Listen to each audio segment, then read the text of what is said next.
অভিশপ্ত ৰজা পৰীক্ষিতৰ সৰ্পদংশনত মৃত্যু। এসময়ত জম্বুদ্বীপত পৰীক্ষিত নামৰ এজন ৰজাই ৰাজত্ব কৰিছিল। ৰজা বৰ মৃগয়া প্ৰিয় আছিল।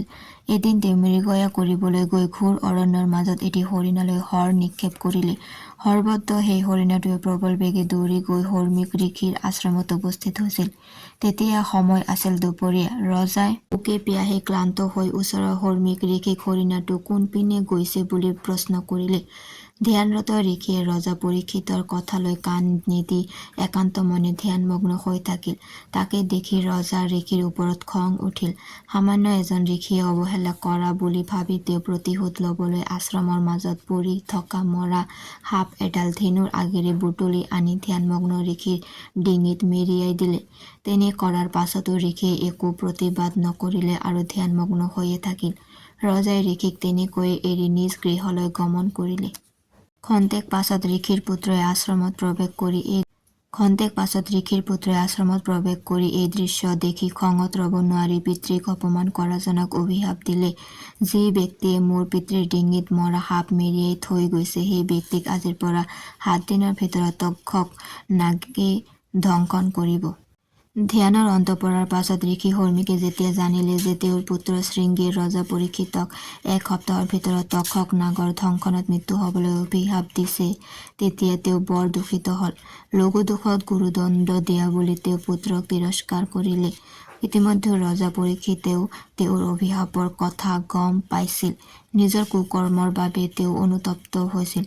ঋষি হৰ্মিকৰ পুত্ৰই তক্ষক নাগৰ দংশনক 1 সপ্তাহৰ ভিতৰত তেওঁৰ মৃত্যু হবলৈ অভিশাপ দিয়াৰ কথা তেওঁ মন্ত্ৰীসকলক জনালে আৰু কলে যে তেওঁৰ মৃত্যু নিশ্চয় অনিবাৰ্য।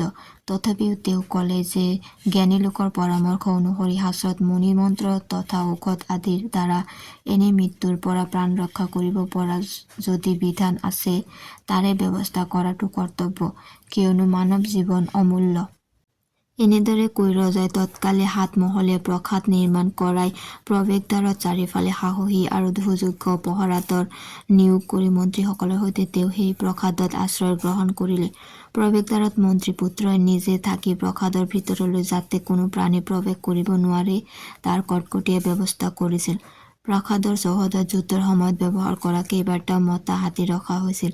ৰজাৰ প্ৰাসাদৰ ভিতৰতে আহাৰ পানী গ্ৰহণ কৰাৰ লগতে আন সকলো নিত্য নৈমিত্তিক কাৰ্য সমাপন কৰিবলৈ ললে। ইমান কটকটীয়া সুৰক্ষা বেষ্টনীৰ মাজত থাকিও সেই নিৰ্দিষ্ট দিনটোৰ কথা ভাবি ৰজা পৰীক্ষিত ভিতৰি ভীতিগ্ৰস্ত হৈ থাকিল। ৰাজ্যৰ সকলো প্ৰজাৰ লগতে কাশ্যপ নামৰ এজন ঋষিয়েও ৰজা পৰীক্ষিতক দিয়া অভিশাপৰ কথা শুনিছিল। তেওঁ বিষনাশক মন্ত্ৰৰ বলেৰে অভিজ্ঞ আছিল। তেওঁ ৰজাৰ প্ৰাণ ৰক্ষা কৰিব পাৰিলে প্ৰচুৰ ধন ৰত্নৰে পুৰস্কৃত হব বুলি চিন্তা কৰি ৰজাৰ কাষলৈ যাত্ৰা কৰিলে। একে সময়তে তক্ষক নাগেও ৰজা পৰীক্ষিতক দংশনৰ উদ্দেশ্য ব্ৰাহ্মণৰ ৰূপ ধাৰণ কৰি যাত্ৰা কৰিছিল। বাটত তক্ষকৰূপী ব্ৰাহ্মণ আৰু ঋষি কাশ্যপৰ দেখা দেখি হয়। তক্ষকে কাশ্যপক সুধিলে, মহাশয়, আপুনি ইমান কোবেৰে কোনফালে যায়? কাশ্যপে তেওঁৰ উদ্দেশ্যৰে কথা বিৱৰি কলে আৰু কলে যে তেওঁ ৰজাক মৃত্যুৰ পৰা ৰক্ষা কৰিব পাৰিব যদিহে ৰজাৰ পৰমায়ু আছে। তেওঁ ভালদৰে সৰ্পদংশনৰ বিষনাশক মন্ত্ৰ জানে বুলিও জনালে।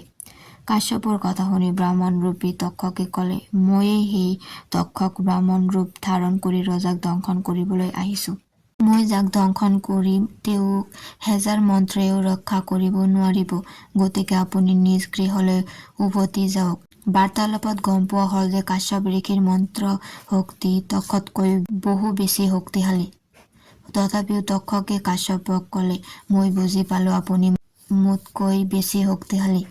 হে পূজ্যবৰ, মই তক্ষক ৰজাক দংশন কৰিবলৈ আহিছো, কাৰণ তাকে নকৰিলে ঋষি পুত্ৰই মোকো অভিশাপ দি ভস্ম কৰিব। দয়া কৰি আপুনি মোৰ কামত বাধা নিদিব। ৰজাৰ প্ৰাণ ৰক্ষা কৰাৰ বিনিময়ত যি ধন ৰত্ন আপুনি লাভ কৰিলেহেঁতেন সেই পৰিমাণৰ ধন ৰত্ন ময়ো আপোনালৈ আগবঢ়াম।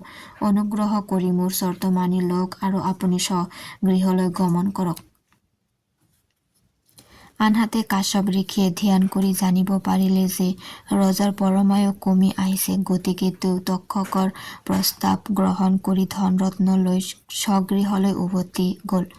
তক্ষকে ৰজাৰ প্ৰাণ ৰক্ষা কৰিব পৰা সকলো বাধা নেওচি মায়াৰ ৰূপ ধাৰণ কৰি সামান্য এটি কীট হৈ ৰজাৰ আশ্ৰয়গৃহত প্ৰৱেশ কৰিলে আৰু মন্ত্ৰী বৰ্গৰ সন্মুখতে কালৰূপ ধাৰণ কৰি নিৰ্দিষ্ট দিনটোত ৰজাক দংশন কৰিলে। ঋষিৰ অভিশাপত ৰজা পৰীক্ষিতৰ এনেদৰে মৃত্যু হল।